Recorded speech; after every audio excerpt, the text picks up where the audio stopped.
우리가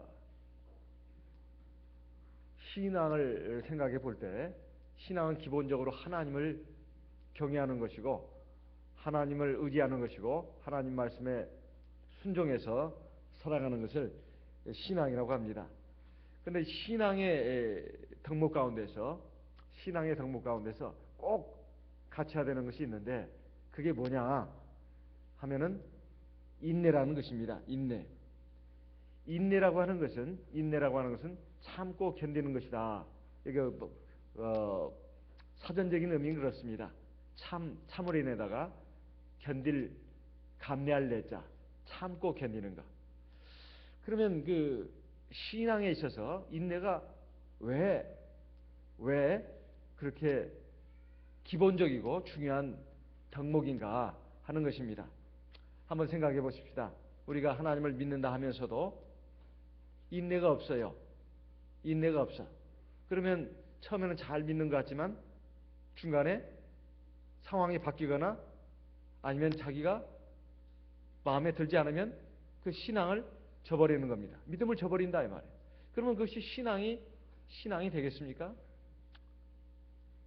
그리고 또 사랑도 마찬가지입니다. 하나님에 대한 사랑. 이것도 우리가 어쩔 때는 참 좋은데 어쩔 때는 마음에 안 들고 하나님이 하시는 일이 영 내가 참 이해할 수 없는 그런 것이다 이 말이에요. 그러면 하나님에 대한 불신이 생기고 하나님에 대한 원망, 하나님에 대한 믿음의 회의가 생긴단 말입니다. 그렇게 해서 하나님을 사랑하지 않게 되면 그 사랑이라고 하는 것이 과연 얼마나 진실한 사랑이겠냐 이 말이에요. 이것은 남녀간의 사랑도 마찬가지입니다. 아무리 서로 좋고 좋아한다 하더라도 사실 그것이 시간을 두고 이것이 변함이 있는지 없는지 이걸 한번 따져봐야 이것이 진정한 사랑인지 아닌지도 판명되는 거 아니겠습니까? 남녀간의 사랑뿐만 아니라 보통 친구들 간의 우정도 마찬가지입니다. 조속으로 변한다면 어떨 때는 좋은 관계였는데 어떨 때는 사이가 틀어집니다. 이건 우정이라 참된 우정이라고 할 수가 없죠. 시간이 가도 상황이 바뀌어도 어떤 일이 생겨도 변함이 없는 끈끈한 정으로 사랑으로 맺어졌을 때 이걸 우정이라고 하지 않습니까? 그래서 모든 인간관계 또는 하나님과 우리 사이와의 관계 이것도 인내라는 것이 빠져버린다면 사실 그것이 참된 것이라 말할 수 없다는 것입니다. 인내를 덕으로 생각하는 것은 우리 꼭 신앙의 세계뿐만 아니라 우리 보통 사람들과의 관계에서도 중요한 덕목으로 치고 있습니다. 특별히 우리 한민족, 우리 한국 민족을 놓고 본다면 우리의 그 민족의 기원, 우리 민족의 역사의 시원을 말할 때 보통 당구신화를 듭니다. 실제로 그런 일이 있었다 이렇게 말하는 것이 아니라 많은 학자들이 말하기를 거기에는 우리 민족의 사상, 신념, 정서, 문화가 들어있다고 합니다. 하느님의 아들 환웅이 우리나라의 그 태백산에 내려와 가지고 세상을 다스리고 있을 때 곰과 호랑이가 와서 자기들을 사람이 되고 싶다고 소원을 아뢰입니다. 그러니까 그 말을 들은 하느님의 아들 환웅이 그 곰과 호랑이에게 쑥 한 줌과 마늘 20개를 줬더랍니다.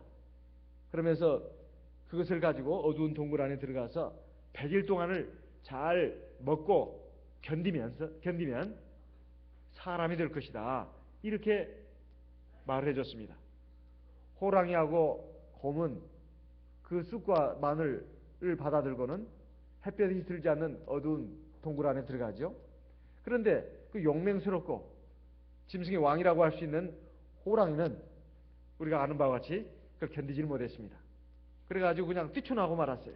이거 햇볕도 못 보고 쑥과 마늘 이거 정말 괴로운 음식인데 이걸 먹으면서 끝까지 견딘다고 해서 나는 못할 노릇이다. 차라리 사람이 안 되고 말지 호랑이로 살지 하면서 그냥 놔버렸단 말이에요.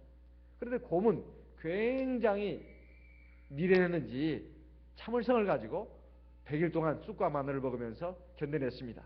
그렇게 해가지고 결국은 사람이 됐단 말이에요. 예. 그 여자가 됐죠. 그래서 곰에서 여자로 바뀐 그 사람하고 하느님의 아들 환웅하고 결혼해가지고 낳은 아들이 바로 단군이다. 우리 민족의 조상 단군이다 하는 그 얘기. 우리 한국 사람이라면 모르는 사람이 없습니다. 여기서 말하는 것도 우리 한국인의 가장 그 중요한 속성 중에 하나가 인내를 들고 있습니다. 근데 오늘날 우리를 보게 되면 참 인내심이 굉장히 사라졌다는 것을 알 수가 있어요. 성경에서 보게 되면 우리 바울 사도를 통해서 하나님이 말씀하신 신앙인의 가장 중요한 덕목 3가지. 믿음, 소망, 사랑. 이것은 세상 끝날까지 있어야 할 것인데 그 중에 제일은 사랑이라고 했습니다. 사랑. 그 사랑에 대해서 하나님께서 바울 사도를 통해서 가르쳐 주신 내용이 고린도전서 13장에 나옵니다. 자, 뭐라고 말씀하고 있을까요? 고린도전서 13장 4절 말씀을 보겠습니다. 고린도전서 13장 4절, 고린도전서 13장 4절 말씀을 읽어보겠습니다. 사랑은 오래 참고 사랑은 온유하며. 여기에 사랑에 대해서는 사실 1절부터 봐야 알 수가 있습니다. 사람의 방언과 천사의 말을 할지라도 사랑이 없으면 소리나는 구리와 울리는 꽹과리와 같다. 두 번째는 정말 위대한 하나님의 능력이 함께 해가지고 성경의 모든 비밀과 지식을 알고 또 하나님의 뜻을 알고 심지어는 산을 옮길 만한 믿음이 있을지라도 사랑이 없으면 아무것도 아니다. 그리고 심지어 3절에 보면 내가 내게 있는 모든 것으로 구제하고 어려운 사람이죠. 이웃을 형제를 구제하고 또 내 몸을 불사르게 나를 희생해가지고 내 몸을 던져서 사랑한다 할지라도 이 사랑이 없다면 내게 아무것도 아니다. 지금까지 말한 것이 사랑이 아닌가요? 특별히 3절에 있는 말씀은 우리를 충격에 빠뜨립니다. 내가 남을 구제하고 또 내 몸을 희생하면서까지 다른 사람의 생명을 구하는 이런 일이 사랑이 아니냔 말이에요. 그런데 사랑이 없다면 내게 아무것도 없다. 아무 유익이 없다 이렇게 말씀하면서 사랑의 내용에 대해서 본질에 대해서 우리에게 설명하는 내용이 4절 이하에 나옵니다. 그래서 이것을 유명한 그 사랑인장이라고 하지 않습니까? 근데 사랑 그러면 남녀간에 손을 잡는 거, 껴안는 거, 뭐 이런 정도. 또는 남을 위해 주는 거, 먹을 것도 나눠주고 또 돈으로도 구제해주고 또 어려운 형편에 있는 사람들을 도와주는 거. 이건 보통 우리가 사랑으로 알고 있습니다. 근데 그 사랑을 그런 식의 사랑이 나올 걸로 생각을 했다가 이 사랑에 대해서 설명하는 내용을 들으면 그야말로 충격이 빠진다 이 말이에요. 자, 첫째 뭡니까? 4절 우리 같이 읽어봅시다. 사랑은 오래 참고 사랑은 온유하며 투기하는 자가 되지 아니하며 사랑은 자랑하지 아니하며 교만하지 아니하며 무례히 행치 아니하며 자기의 유익을 굳지 아니하며 성내지 아니하며 악한 것을 생각지 아니하며 불의를 기뻐하지 아니하며 진리와 함께 기뻐하고 7절 또 한 번 나옵니다. 모든 것을 참으며 모든 것을 믿으며 모든 것을 바라며 모든 것을 견디느니라. 이 사랑에 대해서 우리가 보통 통상적으로 쓰는 말, 보통 TV 인기 드라마 혹은 소설 또는 인기 가요, 거기에 남녀간의 사랑을 노래하는 내용들이 굉장히 많습니다. 그런데 그 내용은 여기 하나도 들어있지 않고 사랑을 오래 참고 뭐 이런 식으로 나온다 이 말이에요. 특별히 제일 먼저 나온 것이 오래 참는다는 것입니다. 오래 참는다는 것. 그리고 마지막 부분에 가서도 모든 것을 참으며, 자, 이것을 한자어로 바꾸면 뭐가 되죠? 인내. 중국어로는 런나이라고 합니다. 런나이. 인내. 맞아요? 제가 중국어 발음을 하면 웃는 분들이 꽤 있습니다. 저거 어떻게 중국어라고 할 수 있나. 그냥 들으세요. 인내. 참고 견디는 걸 말하죠. 참고 견디는 거. 오래 참는다는 거예요. 그러니까 이게 무슨 뭐 사랑은 남을 도와주고 용서해주고 그리고 감싸주고 뭐 이런 것들은 사랑이 아니라는 말이 아닙니다. 아무리 그렇다 하더라도 오래 참는 것이 없다면 그건 사랑이 아니라는 거예요. 그리고 시기하고 질투하는 마음이 있다면 그건 사랑이 아니라는 겁니다. 하나 동정에 불과하지. 혹은 자기 이해관계에 따라서 나에게 뭔 유익이 있을까 봐 뭘 사랑을 베푸는 것이죠. 뭐 이런 식으로 우리가 이해할 수 있다는 것입니다. 불의를 기뻐하고 진리와 함께 기뻐하지 않는 이런 상황에서 뭐 사랑을 행한다는 것은 사랑이 될 수가 없다. 이런 말씀으로 이해가 됩니다. 그래서 이 인내라고 하는 것은 우리 하나님의 백성들, 성도들이 가져야 될 가장 중요한 덕목 가운데 첫 번째, 제1호로 등장하는 것이다 하는 것입니다. 그리고 베드로후서 1장에 보게 되면 예수의 수제자라고 하는 베드로도 인내를 말하고 있습니다. 베드로후서 1장 5절 7절 말씀을 보겠습니다. 베드로후서 1장 5절에서 7절까지 말씀을 보겠습니다.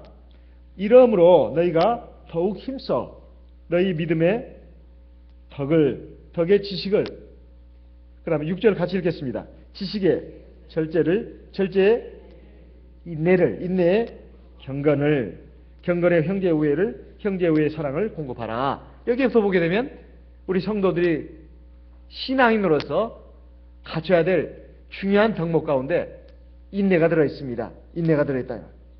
특별히 히브리서 기자는 히브리서 11장에서 우리 성도들이 이 신앙의 길을, 이 구원의 길을, 진리의 길을 끝까지 잘 걸어가야 되는데 거기서 꼭 가져야 할 것이 뭐냐? 이렇게 말씀하고 있습니다. 히브리서 12장 1절 말씀도 보겠습니다. 히브리서 12장 1절. 히브리서 12장 1절 같이 읽어보겠습니다. 이러므로 우리에게 구름같이 둘러싼 허다한 증인들이 있으니 모든 무거운 것과 얽매기 쉬운 죄를 벗어버리고 인내로서 우리에게 앞에 당한 경주를 경주하며 믿음의 주요 또 온전케 하시는 이인 예수를 바라보자. 저는 그 앞에 있는 즐거움을 위하여 십자가를 참으사 부끄러움을 개의치 아시더니 하나님 보좌 우편에 앉으셨느니라. 자, 우리가 믿음의 경주를 하는 데 있어서 꼭 인내로서 믿음의 길을 걸어가야 된다. 이렇게 말씀하고 있습니다. 그러면서 믿음의 주 온전케 하신 예수를 바라보자고 하면서 그 예수님이 앞에 있는 즐거움, 하나님의 영광을 위해서 바라보면서 부끄러움을 개의치 않으시고 십자가를 참으시고 결국 하나님 보좌 우편에 앉으셨다. 이 예수님을 본받아야 된다 하면서 인내의 신앙을 가질 것을 우리에게 말씀하고 있습니다. 지금 우리가 안식일마다 지금 계속해서 살펴보고 있는 야고보서에도 1장에 이미 말씀한 바 있습니다. 야고보서 1장 4절 우리 또 한번 찾아서 읽어보겠습니다. 야고보서 1장 4절 말씀을 같이 한번 읽어보겠습니다. 야고보서 1장 4절. 인내를 온전히 이루라. 이는 너희로 온전하고 구비하여 조금도 부족함이 없게 하려 함이라. 인내를 온전히 이루라. 이렇게 말씀하고 있습니다. 그러면 인내라는 게 뭐냐? 아까 참고 견디는 거라고 했습니다. 그런데 성경 전체를 놓고 볼 때 또는 그 성경에 나오는 인내라는 말의 뜻이 첫째는 인간관계에서 인내를 뜻한다. 이렇게 말하고 있습니다. 그래서 사람에 대해서 잘 참아주는 것, 인간관계에서 오는 인내, 이것이 있고, 두 번째는 어떤 상황을 염두에 두고 말씀하시는 인내가 있다는 것입니다. 그래서 결국은 인내라고 하는 것이 우리 신앙인으로서 하나님의 말씀에 기반을 두고 심판자 하나님의 공의로운 심판을 믿고 기다리면서 결코 변하지 않는 견고한 마음가짐을 가리키는 것이 원어상의 인내의 의미라고 합니다. 원어상의 인내의 의미. 첫째는 인간관계에서 인내가 있어야 되고 어떤 상황 속에서 인내가 있어야 되는데 심판주 하나님의 공의로운 심판을 바라보면서 결코 변하지 않는 견고한 마음가짐. 이것이 바로 인내의 원어적인 의미라는 것입니다. 여러분 우리가 대충 이 말을 이해할 수 있겠죠? 자, 오늘 우리에게 주신 하나님의 말씀을 보게 되면 그러므로 형제들아 주의 강림하시기까지 필히 참으라 이렇게 말씀하고 있습니다.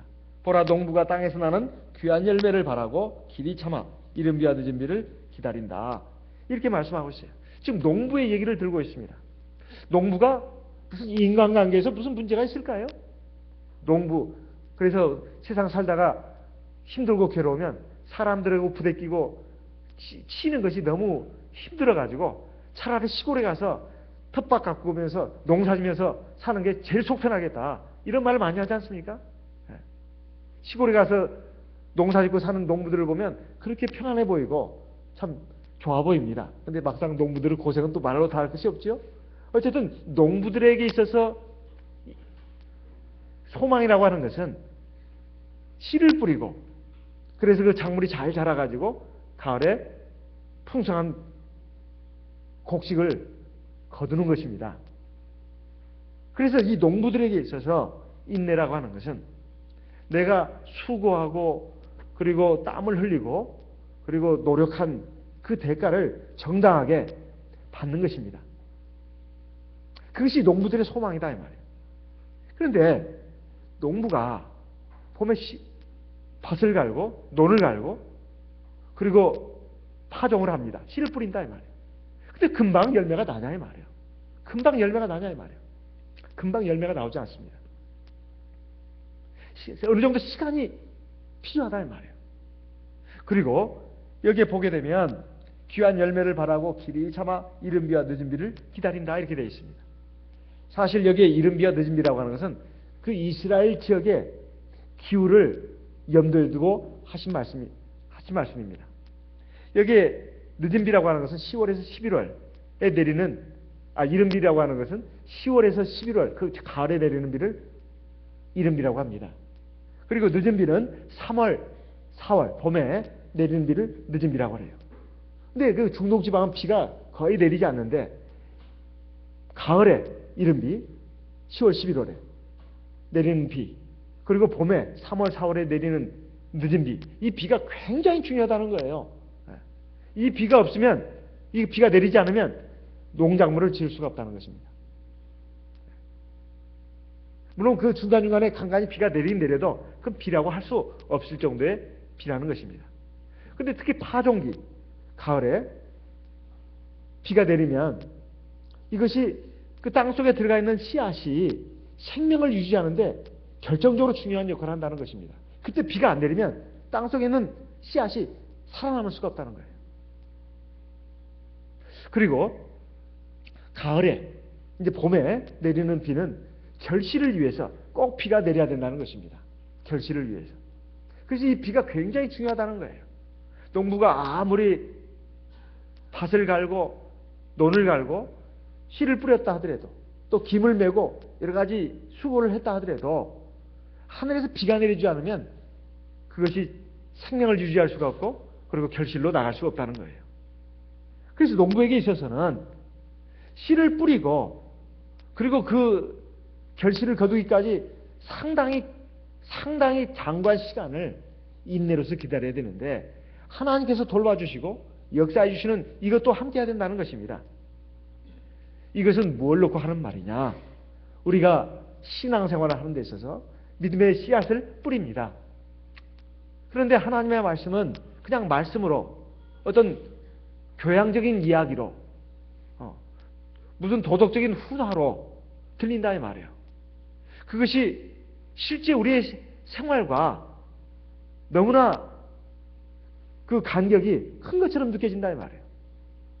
교회 가서 하나님 말씀을 들을 때는 마음이 좋고 기분이 좋지만 그리고 뭔가 위로도 되고 때에 따라서는 경계의 말씀으로 약간 긴장이 되기도 하지만 실제 생활로 들어와 보면 그 하나님의 말씀은 생각도 나지도 않고 그 하나님의 말씀대로 살면 뭔가 꼭 손해보는 것 같고 꼭 바보 같은 이러한 사람처럼 보이기도 하고 유별난 사람처럼 보이기도 한다 이 말이에요. 그리고 하나님의 말씀이 그대로 꼭 또 지켜서 살지 않더라도 살아가는데 별 문제도 없고 그렇게 크게 어려운 일을 만나는 것도 같지도 않고 이렇게 또 생각이 된다 이 말이에요. 사실은 그렇지 않은데 사실 하나님의 말씀은 우리의 삶의 곳곳에 다 적용이 돼야 되고 그 하나님의 말씀을 따라서 사는 것이 바로 자기에게 생명이 되고 또 자기에게 유익이 되고 결국 하나님 나라에 가서 하나님 나라 가는데 이것이 가장 중요한 그 관건이 되는 것이고 또 하나님 나라에 들어갈 그것뿐만 아니라 하나님 나라에 들어가서 하나님이 많은 상급으로 다 갚아주시는데 그러기까지 시간이 너무나 많이 걸리는 거예요. 너무 많이 걸리는 겁니다. 마치 농부가 씨를 뿌리고 바로 열매가 나오지 않지 않습니까? 농부가 씨를 뿌렸더니 금방 그냥 다음날 아침에 보니까 막 열매가 다 꽃이 피고 열매가 다 맺혀져 있어요. 그럴 것 같으면은 농사 짓는 것이 뭐가 어렵겠습니까? 그래서 어떤 농부가 제가 어리석은 농부죠. 밭에 씨앗을 뿌려놨습니다. 그랬더니 한참 지나서 싹이 나오는 거예요. 그런데 이게 날마다 물을 주고 그래도 이게 자라는 것이 너무 더딥니다. 성질이 급한 농부였어요. 그래서 전부 다 싹이 나오고 좀 어느 정도 자란 그런 식물들을 갖다가 조금씩 이렇게 좀 더 크라고 빨리 이렇게 좀 쑥쑥 좀 드러났어요. 이렇게 어떻게 됐죠? 이게 좀 더 크라 빨리빨리 크라고 자기가 막 이렇게 전부 다 이렇게 머리끄댕이를 잡고 머리끄댕이라고 하면 이상하네. 뭐라고 해야 돼요? 곡식이 머리를 뭐라고 합니까? 머리끄댕이라고 합시다. 예? 머리끄댕이를 잡고 이렇게 전부 다 이렇게 뽑아놨어요. 그러니 다음날 어떻게 됐을까요? 다 말라서 비틀어 꽥 죽고 말았어요. 이렇게 성질이 급한 사람은 농사 절대로 못 짓습니다. 우리가 신앙생활 하는 것이 이와 같다는 거예요. 우리가 하나님 말씀을 듣고 일단 듣는 거 배우는 거 중요하죠. 그리고 그것을 지킵니다. 근데 아무 변화가 없어.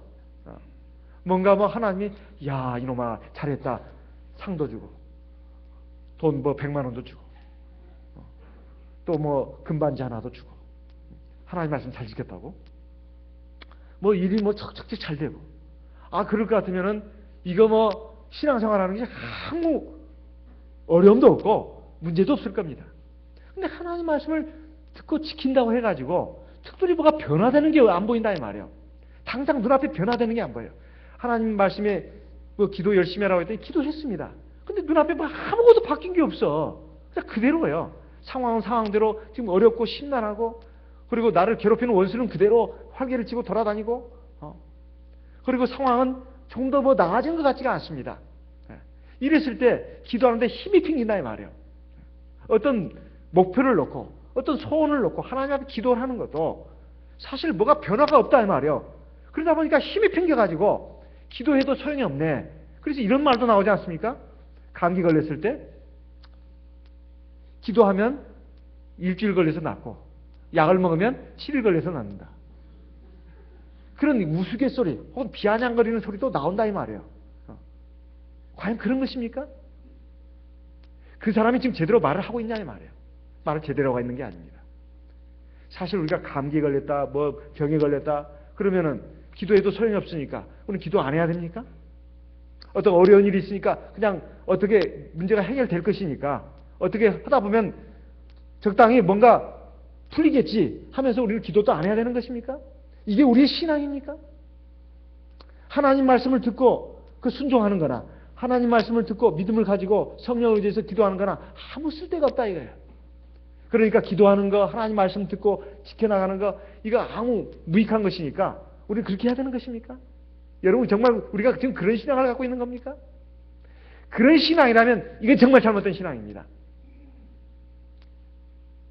설령 기도를 해서 내 병이 안 낫는다 하더라도 내 육체의 병만 낫는 것이 전부는 아니지 않습니까? 그리고 언제까지 하나님께서 나를 고통 가운데 던져주시는지는 않습니다. 때가 되면 병을 낫게 해주시고 또 병을 그대로 안고 가게 하신다 하더라도 내 인생이 안고 있는 문제가 단순히 육체의 어떤 병, 육체적인 어떤 어려움만 있는 것이냐 이 말이에요. 실제로 우리 삶은 굉장히 복잡하게 얽혀 있습니다. 그리고 여러 가지 많은 문제가 있다 이 말이에요. 하나님은 우리가 하나님 앞에 온전한 신앙을 가지고 바로 서기를 바랍니다.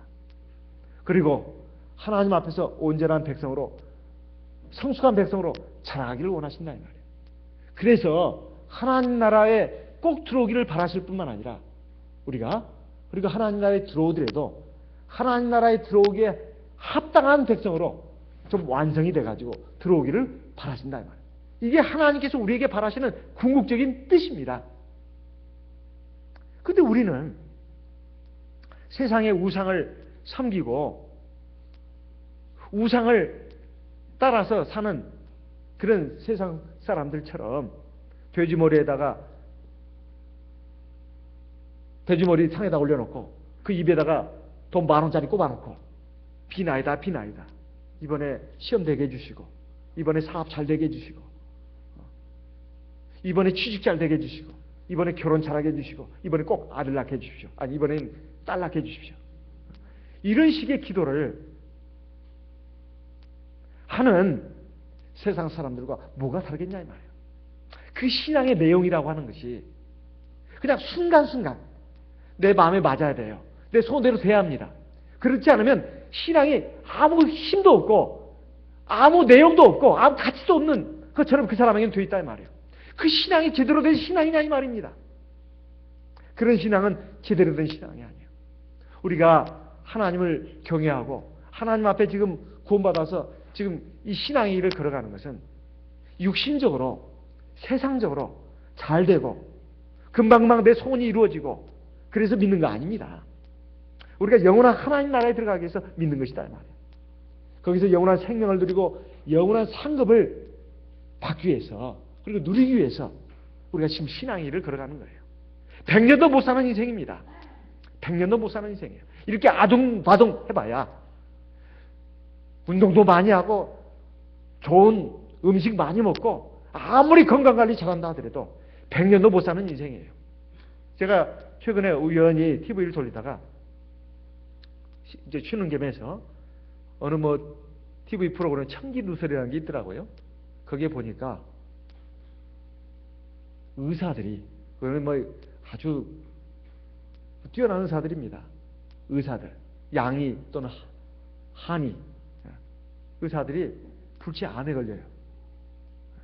그래 자기들이 절망하는 겁니다. 너무 많은 환자들을 고쳐주면서 자기들이 스트레스 받고 술도 먹고 뭐 담배도 피고 뭐 그리고 여러 가지 욕심 부리고 막 이렇게 하다 보니까 젊은 나이에 의사가 돼가지고, 그리고 잘 나가는 의사들입니다. 근데 막 암에 걸리는 거예요. 그래가지고 어떤 그 한의사는 절망을 하기도 했습니다. 그래가지고 그 병을 고쳐나가는 그것을 갖다가 그 암을 고치더라고요. 여러 가지 뭐 자연식을 해가지고 고치는 그런 것을 갖다가 소개해놓은 그런 그 내용입니다. 제가 흥미가 있어가지고 봤어요. 처음부터 끝까지 잘 봤습니다. 근데 그걸 보면서 제가 뭘 느꼈냐면, 그러면서 그 의사들이 하는 말이 인생의 허물을 느꼈다는 거예요. 인생의 허물을. 탐욕으로 그리고 욕심으로 자기들 인생을 막 성공적으로 살아왔다고 했는데 결국은 암에 딱 걸리니까 죽음이 이제 선고를 받은 거 아니겠습니까? 그러니까 이제 인생의 어떤 허물을 느끼고 절망하는 그것도 이렇게 고백을 하더라고요. 그러면서 인생을 어떻게 살아야 할 것인가, 그게 대해 다시 한번 생각하게 됐다는 거예요. 머리가 좋은 사람들이니까 아마 그런 것까지 다 생각하는 거겠죠. 그러면서 제가 느끼는 것이, 아무리 뭐 뛰어난 명의라 하더라도 자기 생명도 자기 건강도 자들로 관장할 수 없는 것입니다. 어느 정도는 관장할 수 있죠. 그냥 100년 이상을 의사도 못 삽니다. 아무리 운동 많이 하고 잘하는 운동선수들 평균 수명이 제일 짧다고 하지 않습니까? 그게 노동이 되다 보니까. 그래서 사실 우리가 인생을 사는 거, 특별히 신앙을 가져야 되는 이유가 분명해져야 합니다. 우리가 영원한 생명, 영원한 참 행복을 받아서 누리기 위해서 우리가 지금 신앙의 길을 걸어가는 것이지, 무슨 세상에서 뭐 잘되고 뭐 만사형통하고 그걸 위해서 우리가 믿는 것은 아니라는 거예요. 하지만 하나님은 우리를 또 사랑하십니다. 우리가 육체가 얼마나 약한지 알고 계셔요. 또 이 인생도 귀한 것인 줄 알고 있습니다. 한 번밖에 없기 때문에. 그래서 일생이라고 하지 않습니까? 이 한 번밖에 없는 인생을 하나님의 백성으로서 의미 있고 뜻 있게 그리고 아름답게 그리고 장차 하나님 나라에 들어가서 진정한 열매 상급을 받는 인생이 되도록 하기 위해서 우리를 이끌어 가십니다. 그래서 우리에게 먹을 것도 주시고 입을 것도 주시고 우리의 필요한 물자를 주신다 이 말이에요. 지혜와 총명도 주십니다. 건강도 주신다 이 말이에요. 그 한도 안에서 그 진정한 삶의 목표와 연결지어 가지고 인생을 바라볼 수 있어야 되지. 세상 삶밖에 없고 이 세상에 밖에 없는 세상 사람들처럼 우리가 신앙을 갖다가 그렇게 생각했어야 되겠냐 이 말이에요. 그렇다면 우리가 하나님 말씀을 듣고 배우고 믿음으로 받아들이고 수용하고 그렇게 해서 그것을 하나님의 말씀을 우리 생활 속에서 지켜나가는 거, 실천하는 거. 그래서 당장 뭐가 나타나지 않으면 기도해도 소용없고 하나님 말씀 지켜도 소용이 없네. 이런 말은 이제는 그만둬야 된다 이 말이에요. 하나님의 말씀은 마치 농부가 씨를 뿌려서 어느 정도 시간이 지나야 열매를 맺는 것처럼 하나님의 말씀도 딱 그렇다는 것입니다. 하나님 말씀도 딱 그렇다는 거예요. 당장 하나님 말씀을 듣고 지킨다 해서 뭐가 확 바뀌고 뭐가 자기 소원대로 탁 이루어지고 그것이 아니라는 거예요. 기도도 마찬가지입니다. 우리가 주의 성령 완전하신 하나님의 능력입니다. 하나님이 뭐가 부족해서 뭐가 금방만 딱 안 이루어지고 그것이 아닙니다. 우리가 기도하는 가운데 사실은 믿음을 가지는 거예요. 기도 자체가 하나님과의 대화입니다. 하나님은 그 자체를 원하시는 거예요. 근데 우리는 하나님 자체를 원하는 게 아니라 그 떡고물, 과자 부스러기를 원해요. 그래서 자식들도 어렸을 때 철이 없으면, 커서도 철이 없으면 부모에게 돈이나 받으려고 하고 뭔가 도움이나 받으려고 하지 부모 자체를 생각하고 사랑하는 마음은 없는 자식도 많습니다. 이 못된 자식이잖아요. 이번에 어머니 그리고 형을 죽인 그 페르나 아들도 사실 그런 경우 아니겠습니까? 그 부모는 그 자식을 낳았을 때 금이야 옥이야 키웠을 것입니다. 근데 그 자식에게 있어서는 부모가 아무리 많이 해줘도 그것은 당연한 것이에요. 근데 어떻게든지 부모에게 뭘 더 받을까? 이것만 생각한다 이 말이에요. 부모가 나에게 정말 가장 소중한 존재고 내가 정말 가장 사랑해야 할 존재다.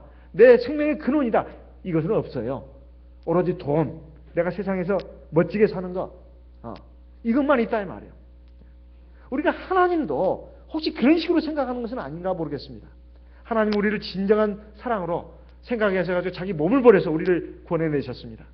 그리고 우리를 자기 자녀로 삼으시고 심지어 정말 우리 속에는 온갖 더러운 것, 추한 것, 냄새나는 것 가득한데 그 하나님의 영이 우리 안에 들어와서 우리 안에 동거하고 있습니다. 늘 우리 마음을 두들고 있다 이 말이에요. 근데 우리는 그 하나님에 대해서는 별로 관심이 없어요. 그냥 필요한 거 주시기만 하라 이거죠.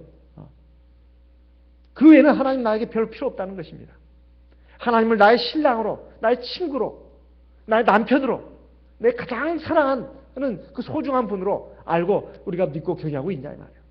사실 부모 사랑을 자식이 나를 다 갚을 수 없다. 이런 말을 우리가 많이 하지 않습니까? 하나님도 그런 것 같습니다. 하나님도 그런 것 같아요. 하나님의 사랑은 어떻게 보면 그 일방적인 사랑이에요.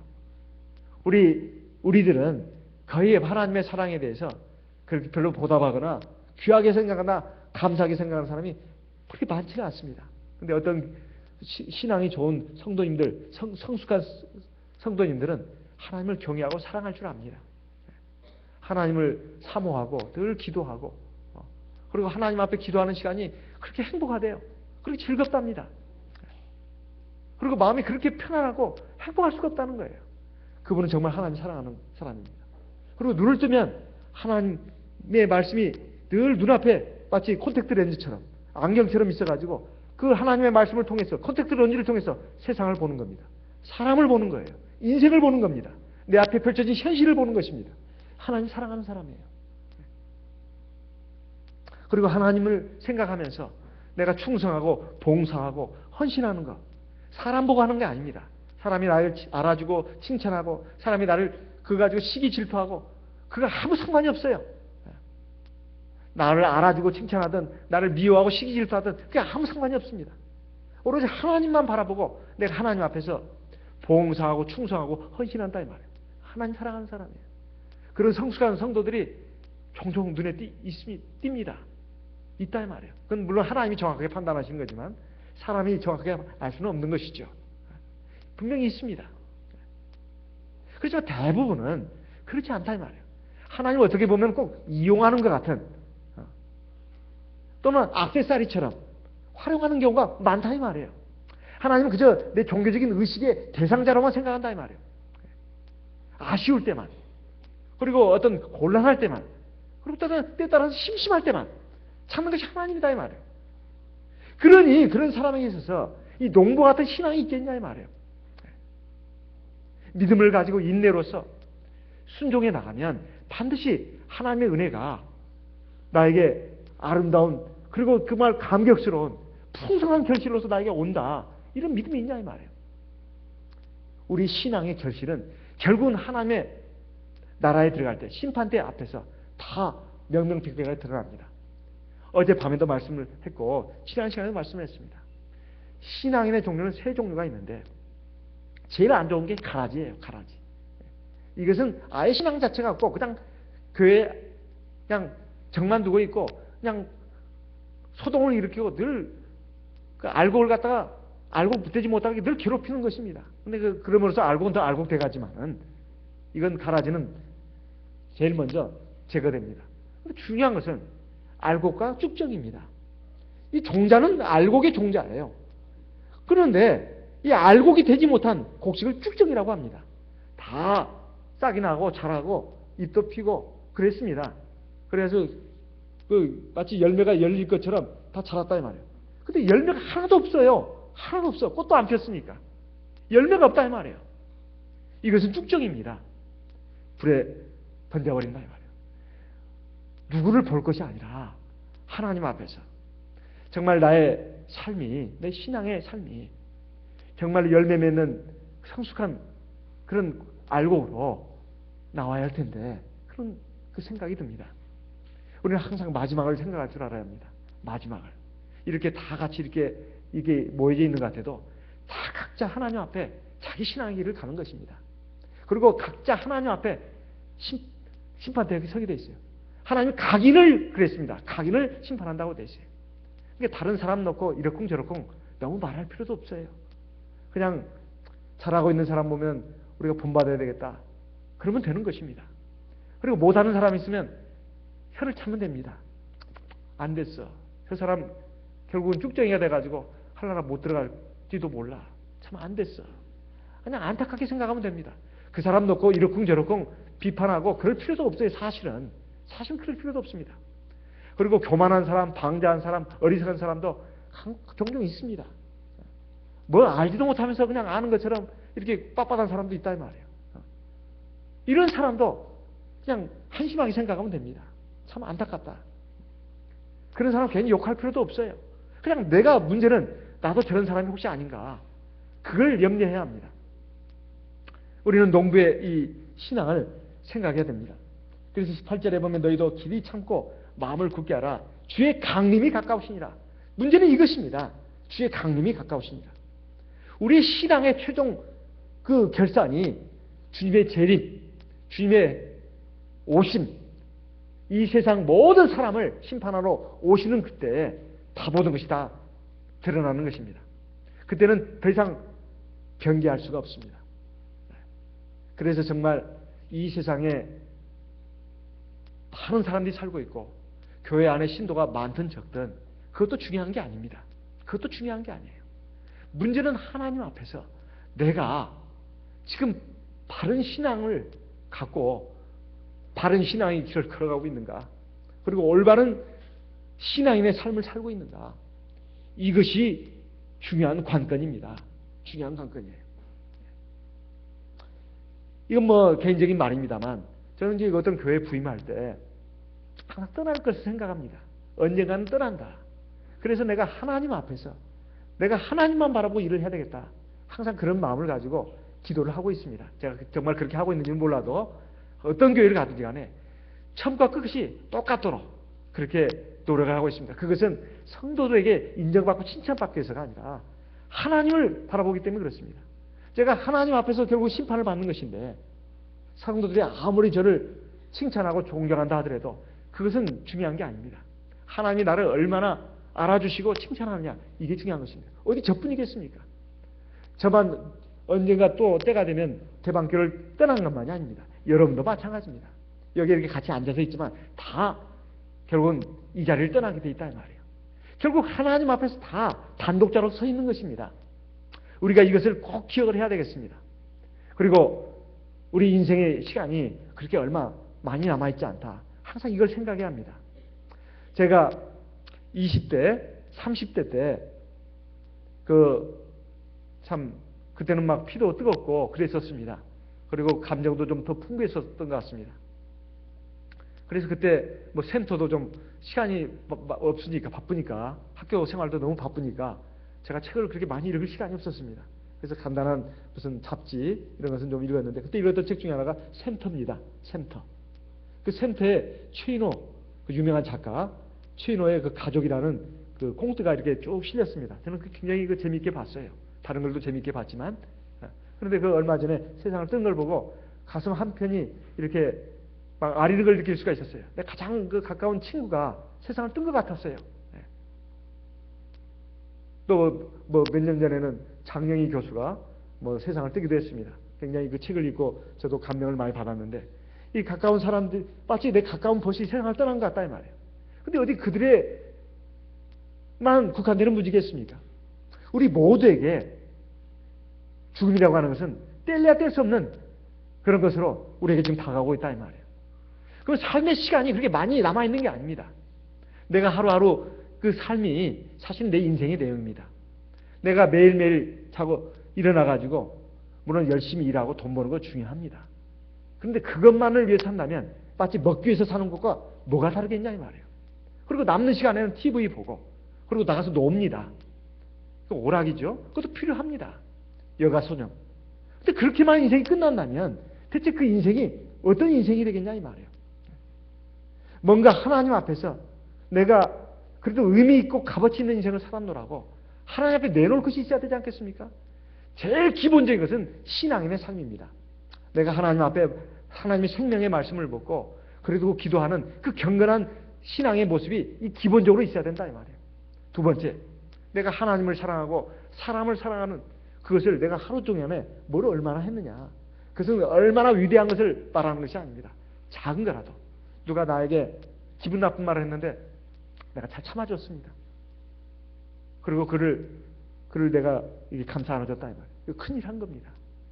그리고 어떤 우리 교회 우리 세사 동료가 있는데 내가 밥 먹고 나서 커피 한 잔 뽑아줬어요. 그것도 잘한 일입니다. 교회에 와서 내가 작은 것이지만 바닥에 뭐가 떨어져 있는데 그걸 내가 주었다 이 말이에요. 그 시도에 넣었습니다. 잘한 것입니다. 예배 끝나고 나서 성경 찬송이 막 흩어져 있는데 그것을 내가 수거해가지고 다 꽂아놨습니다. 잘한 것입니다. 점심 애찬 때 내가 반찬도 나누고 또 이렇게 밥도 날라서 새로운 초신자에게 어서 먹으라고 갖다 주는 거 그것도 잘한 일입니다. 사실 하나님 앞에서 상급을 받고 열매가 되는 그런 그 선행은 굉장히 많습니다. 굉장히 많다 이 말이에요.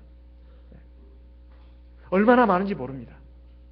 그것이 꼭 어떤 그 거창한 일만 있는 것이 아니다 이 말이에요. 근데 단순히 우리가 먹고 자고 배설하는 것 그리고 놀고 쉬고 하는 것만 있다면 그 인생이 나중에 부자의 무의도식과 뭐가 다르겠냐 이 말이에요. 부자와 나사를 비유해서 부자의 죄는 사실 특별하게 남을 해치고 뭐 그것이 없습니다. 그냥 무의도식한 거예요. 무의도식한 거. 부자만 그러겠습니까? 우리들도 만약에 그런 인생을 산다면 그렇게 되기가 쉽습니다. 믿음의 삶이라고 하는 것은 하나님의 말씀을 듣고 배우는 것에서부터 시작합니다. 그리고 하나님을 경외하는 믿음으로 기도하는 것. 그리고 그것을 바탕으로 해서 그것이 원동력 엔진이 돼가지고 실제적으로 바퀴가 굴러가야 되는 것입니다. 하나님을 사랑하고 사람을 사랑하는 것으로. 그리고 어떤 위대한 것만 있는 것이 아닙니다. 작고 소소한 것도 얼마든지 많이 있다는 거예요. 그래서 9절에 가서는 형제들아 서로 원망하지 말라. 인간관계에서 또 인내가 나옵니다. 형제들아 서로 원망하지 말라. 그리하여 심판을 면하리라. 특별히 인간관계에서 우리가 인내가 또 필요합니다. 인내가 필요해요. 왜 형제들을 왜 원망하겠습니까? 자기 기준으로, 자기의 신앙적인 기준으로, 하나님의 말씀의 기준으로 남을 욕하는 것입니다. 그랬을 때 너희 비판하는 것으로 너도 비판을 받는다는 것, 우리가 항상 귀에 못이 박히도록 들었으면서도 실천은 잘 안 한다 이 말이에요. 정말 그를 위해서 기도해주고 그에게 가서 형제여, 형제는 이것이 잘못됐으니까 제발 고치라고 직접 권면하는 것은 사랑의 권면이지만 뒤에서 말하는 것은 이건 비판입니다. 비방이다 이 말이에요. 이것은 뭐 일종의 원망이 되는 것입니다. 그러면 굉장히 인간관계가 흐트러지고 깨진다 이 말이에요. 차라리 앞에서 권면을 못한다면 그냥 묵묵히 기도해 주는 게 낫습니다. 그리고 하나님의 역사하심에, 인도하심에 맡기는 게 낫다 이거예요. 그리고 기도하는 것입니다. 사람이 다 같지가 않고 사람의 수준이 천차만별입니다. 그 사람의 인격, 그 사람의 마음, 그 사람의 생각, 신앙의 정도, 성숙도가 사람이 다 같지가 않다 이 말이에요. 그래서 공적인 질서를 어지럽히고 하나님의 몸된 교회를 파괴하는 그런 경우에 대해서는 공적인 절차를 통해서 그를 권고하고 또 징계하면 되는 것입니다. 그렇지 않으면 하나님의 역사의 심판에 맡길 줄 알아야 된다 이 말이에요. 그 심판자 하나님이 계시기 때문에. 사실 부부간에 또는 부모와 자식 간에 이루어지는 가정생활을 봐도 그렇습니다. 사실 다 완벽하지 않은 존재들이에요. 그런데 그것을 하나라도 참아주지 못한다면 부부간의 그 관계도 유지가 될 수가 없고 부모 자식 간의 관계도 유지가 될 수가 없어요. 그 웬만한 것은 참아주고 넘어가주고 이해해주고 하니까 부부간에도 사랑할 수 있고 부모 자식 간에도 끈끈한 정으로 사랑할 수 있는 거 아닙니까? 그 가정에서 이루어지는 일을 우리가 본다면 교회에서도 그렇게 돼야 된다 이 말이에요. 또 세상에서도 그렇게 돼야 됩니다. 근데 가정에서도 자녀들이 성장하면 이제 분간하게 되면 그때부터는 사이가 좋아지기가 쉽지 않습니다. 쉽지 않아요. 남의 식구가 들어오고 또 남의 가정에 들어가기 때문에 쉽지 않아진다 이 말이에요. 그렇지만은 원래 행복한 가정에서 좋은 가정의 분위기로 자라난 사람들은 성장에서도 그것이 이루어집니다. 이루어진다 이 말이에요. 근데 중요한 것은 신앙이에요. 신앙이 없으면 가치관이 다르면 충돌되게 돼 있어요. 믿음이 사랑을 낳는 것입니다. 사랑이 믿음을 낳는 게 아니라고. 양요한 목자님이 하신 말씀이 아주 진리를 꿰뚫은 말씀이라고 생각합니다. 우리가 하나님을 믿는 믿음이 있다면 거기서 진정한 사랑도 나옵니다. 사람의 사랑이라고 하는 것은 한계가 있어요. 사람의 감정도 마음도 수시로 변합니다. 그런데 하나님을 생각하기 때문에 하나님의 사랑을 생각하기 때문에 하나님의 심판을 우리가 알기 때문에 우리가 다른 사람을 이해할 수 있고 용서할 수 있고 포용할 수가 있는 것입니다. 그렇지 않습니까? 하나님을 믿는 신앙이었다면 사실 참다운 용서도 참다운 사랑도 나오지 않아요. 자기의 사랑일 뿐이에요. 하나님의 사랑으로 포장한 사랑일 뿐입니다. 한계가 있어요. 벽에 부딪힙니다. 형제들아 서로 원망하지 말라. 그리하여 심판을 면하리라. 보라 심판자가 문 밖에 서 계십니다. 형제들아 주의 이름으로 말한 선지자들로 고난과 오래 참음의 본을 삼아라. 선지자들이 그랬다는 것입니다. 마지막으로 11절 우리 같이 한번 읽어보겠습니다. 보라 인내하는 자를 우리가 복되다 하나니 너희가 욥의 인내를 들었고 주께서 주신 결말을 보았거니와 주는 가장 자비하시고 긍휼히 여기시는 자십니다. 여기 욥의 인내에 대해서 지금 말하고 있습니다. 욥의 인내는 두 가지가 있습니다. 두 가지가 있어요. 아니 어떻게 해서 그렇게 말씀하시나요? 욥기를 한번 자세히 읽어보세요. 욥이 당한 고통은 첫째 자기가 받은 개인적인 고통입니다. 하나님 앞에 믿음으로 살았고 의롭게 살았고 그리고 하나님 앞에 많은 선을 했습니다. 그가 얼마나 의롭게 살았는지 얼마나 진실하게 살았는지는 그의 욥기를 보면 알 수가 있어요. 얼마나 하나님을 경외하고 악을 떠났는지 심지어 자기 자녀들이 생일잔치를 할 때 끝나고 나면 혹시 범죄했을까 봐 제사장이 돼가지고 하나님께 제사를 드렸습니다. 다 불러 모아가지고 신앙면에서도 아주 뛰어난 사람이었어요. 두 번째 욥기 27장인가 거기 가서 보게 되면 제가 지금 적어놓고 가서 보면 이런 말도 합니다. 나는 처녀에게 내 눈을 주목하지 않았다. 이런 말도 나와요. 처녀에게 내 눈을 주목하지 않았다는 거예요. 그리고 내가 언제 나는 배부리 먹으면서 내 문간방에 그 거지들, 고아들이, 과부들이 이렇게 내 주위에 사는데 내가 그것을 외면한 적이 한 번도 없었다는 거예요. 그들을 늘 돌아봐줬다는 겁니다. 내가 또 남의 저울을 속여가지고 부당한 이익을 취한 적도 없다는 거예요. 이러면서 자기 의의를 쭉 얘기를 합니다. 그런데 하루아침에 재산 다 없어졌고, 하루아침에 자기 자식들 다 죽었고, 그리고 하루아침에 머리끝에서 발끝까지 자기 온몸에 막 창이 나가지고 낮이면 낮대로 밤이면 밤대로 잠을 잘 수가 없어요. 고통스러워가지고 사실 모든 걸 잃었습니다. 이게 얼마나 큰 고통이냐 이 말이에요. 그래서 낮에는 밤이 되기를 소망한다고 나옵니다. 너무 괴로우니까. 자기 자식들 다 죽은 거, 그리고 자기 재산 다 날아간 거, 이 정신적인 고통, 육적인 고통이 얼마나 큽니까? 심적인 고통이. 그런데다가 온몸이 막 머리끝에 발까지 다 아프다 이 말이에요. 이게 낮이 되면 밤을 기다린다고 나와 있어요. 또 밤이 되면 밤에 잠을 잘 수가 없어요. 어둡고 사방엔 다 잠들어 있고 그 칠흑같이 어두운 속에서 자기 자식들 죽은 거 생각하면 정말 너무 막 슬퍼서 고통스러워서 견딜 수가 없습니다. 그리고 자기 재산은 하루아침에 다 날아갔습니다. 알거지가 됐다 이 말이에요. 이건 정말 고통스러워서 견딜 수가 없어요. 또 몸에 너무 고통스럽습니다. 막 다 서쑤신다 이 말이에요. 밤이 되면 차라리 나 이랬으면 좋겠다. 어서 빨리 밤이 닿기를 바랍니다. 그런 내용이 나와요. 욥기에. 이것이 하루아침에 해결되지가 않습니다. 이걸 견뎌냈다는 거예요. 인내. 두 번째. 또 인내가 뭔지 아십니까? 욥이 정말 고통스러웠던 것이 뭐냐면 친구들이 유로한답시가 찾아왔습니다. 와가지고 처음에는 욥의 그 상황을 보고는 다 말문이 닫혔어요. 어떻게 할 줄을 모릅니다. 욥이 탄식하면서 이렇게 절망하면서 하는 말을 들으면서 욥의 세 친구들이 위로를 하는 것이 아니라 너 그 왜 그런 말을 하느냐. 하나님이 죄 없는 자에게 이렇게 고난을 주시는 법이 있더란 말이냐. 잘 생각해봐. 너는 사람들 앞에 지금 의인이라고 칭찬받고 있지만 너는 숨겨진 악이 분명히 있어. 그걸 모르고 네가 어떻게 감히 하나님 앞에서 내가 지금 억울한 고통을 당한다 이렇게 말하고 있느냐. 욥 너는 교만해. 욥의 세 친구들이 하는 말의 내용이 다 그런 내용들입니다. 그리고 욥과 친구들의 변론의 내용으로 지금 돼 있어요. 그게 욥기의 내용입니다.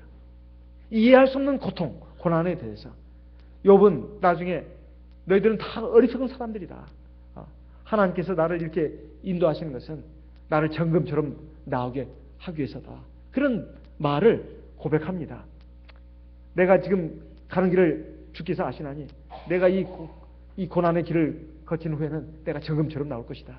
하나님이 나에게 지금 이해할 수 없는 고난도 주시지만은 사실은 나를 완전하게 하기 위해서 나에게 이런 고난을 주시는 것이다. 이렇게 하면서 하나님께 자기 신앙 고백을 하는 내용이 나옵니다. 근데 중요한 것은 욥의 세 친구들이 주는 그 말들이 너무나 비수와 같았다는 거예요. 너 잘 생각해봐. 너가 죄가 없을 수가 없어. 네가 죄가 있어. 근데 너는 사람들에게 많은 응원과 칭찬을 받고 있고, 넌 그러고 있어. 너 지금 분명히 뭔가 문제가 있어. 근데 그 친구들의 말이 정말로 고통스러운 말들이었습니다. 차라리 떠나라. 차라리 나 죽고 싶다. 사실 사람이 살아가면서 받는 고통 중에 하나가 육신적인 고통만 있는 게 아닙니다. 사람들이 진실을 모르고 엉뚱한 말로 자기를 괴롭히고 욕할 때 사실 이것이 가장 큰 고통입니다. 그게 고통이다 이 말이에요. 욥이 바로 그것을 이겨냈다 이 말이에요. 욥이 바로 그것을 이겨냈습니다. 그래가지고 이제 바로 그것을 얘기하고 있는 것입니다. 그러니까 어떤 상황에 통해서 오는 고통, 상황, 자식 다 잃고 하루아침에 재산 다 잃고 자기 온몸이 병들어서 지금 고통당하는 거, 이거 얼마나 큰 고통이냐 이 말이에요. 두 번째, 사람으로부터 오는 고통. 그 세 친구들이 아니에요. 너희는 차라리 원수들이다. 이렇게 말하고 있단 말이에요. 거기서 오는 그 고통, 그것을 다 이겨냈습니다. 신앙으로. 물론 욥기를 보게 되면 욥도 사람인지라 중간중간 탄식하고 절망하는 내용이 납니다. 나는 내 생일을 저주한다. 나는 내 어머니 뱃속에서 나오지 말고 차라리 죽었더라면. 자기가 세상에 태어난 것이 정말 너무나 저주스럽다. 이런 내용이 나와요. 욥기를 읽다 보면 가슴이 막 저려옵니다. 어떨 때는 막 마음이 막 찢기는 걸, 그 고통을 느낄 수가 있어요. 욥의 입장에 들어가서 한번 그것을 봐야 합니다. 그런데 하나님께서 마지막으로 엘리후를 보내가지고 하나님의 뜻을 알려줍니다. 그래도 엘리후가 가장 하나님의 뜻에 맞는 말로 권면을 합니다. 나중에 최종적으로 하나님이 나타나가지고 쭉 말씀하십니다. 그때 그러고 나서 났을 때 욥이 하나님, 지금까지는 내가 하나님에 대해서 귀로만 듣는 신앙을 가졌는데 이제는 내가 눈으로 하나님을 봅니다. 하나님 실제로 봤다는 게 아닙니다. 이제 하나님의 믿는 신앙에 대해서 제대로 알았다는 거예요. 욥과 같은 의인도 그랬습니다. 근데 하나님은 욥을 그때 칭찬하셨습니다. 그리고 욥의 세 친구들을 불러가지고 막 호통을 쳤어요. 하나님, 너희들 내 종 욥만큼 의롭지 않아. 너희들 빨리 제물을 가지고 욥을 제사장으로 삼아서 나한테 제사를 드려라. 그렇지 않으면 너희들을 절대로 용납하지 않을 것이다. 그러니까 욥의 세 친구들이 욥한테 와서 사과를 합니다. 그리고는 하나님 앞에 제사를 드리죠. 회개 기도를 드립니다. 그러니까 하나님이 그 욥의 세 친구들도 용서하신 거예요. 그리고 욥은 그전보다 더한 영광으로 하나님께서 갑절의 복을 주십니다. 이것이 바로 욥기의 내용이고, 또 하나님의 백성들이 이 세상을 살면서 어떠한 믿음으로 살아야 되는가, 그리고 이해할 수 없는 어떤 고난에 대해서, 그리고 사람들과의 관계에서 어떻게 해야 되는가, 욥의 신앙을 우리에게 가르쳐주고 있습니다. 특별히 인내를 가르쳐주고 있다는 말이에요. 여기에서는 보라, 인내하는 자를 우리가 복되다 하나니 너희가 욥의 인내를 들었고 주께서 주신 결말을 보았거니와 주는 가장 자비하시고 긍휼히 여기는 자신이라. 여러분, 우리가 신앙의 길 걸어가는 데 있어서 인내가 참 중요합니다. 인생은 짧다고는 하지만은 사실 시간적으로는 그렇게 짧은 것이 아닙니다. 오늘 하루하루가 모여서 우리 인생이 됩니다. 여러분, 지금 40대 있는 분들은 인생 이제 얼마나 남았을까요? 사람답게 사는 인생의 시간은 그렇게 많지가 않습니다. 30대도 마찬가지고 20대도 마찬가지예요. 50대, 60대도 마찬가지입니다. 사람이 사람답게 하나님의 백성으로서 하나님이 그래도 인정하실 만한 그런 값어치 있는 인생, 열매 맺는 인생을 살기에는 시간이 그렇게 많지 않다는 거예요. 그런데 그것이 먼 훗날 내가 시간이 되면, 여유가 되면 하겠다, 꿈 깨십시오. 지금 하지 않으면, 오늘 하지 않으면 내일 못합니다. 오늘의 인생이 바로 나에게 주어진 시간이고, 내일의 시간은 하나님께 속한 시간입니다. 오늘 하루, 이 하루하루가 모여서 내 인생이 되는 것입니다. 그러니까 우리가 특별히 믿음을 가지고 나가되, 특별히 인내하는 그 신앙을 가지고 우리가 하나님 앞에서 하나님 말씀을 지키고, 또 하나님 앞에 기도하면서 우리 하나님 앞에서 알곡 신자가 될 수 있도록 나를 이끌어 주시옵소서. 우리 하나님 앞에 간구해야 되겠습니다. 다 같이 묵도하겠습니다.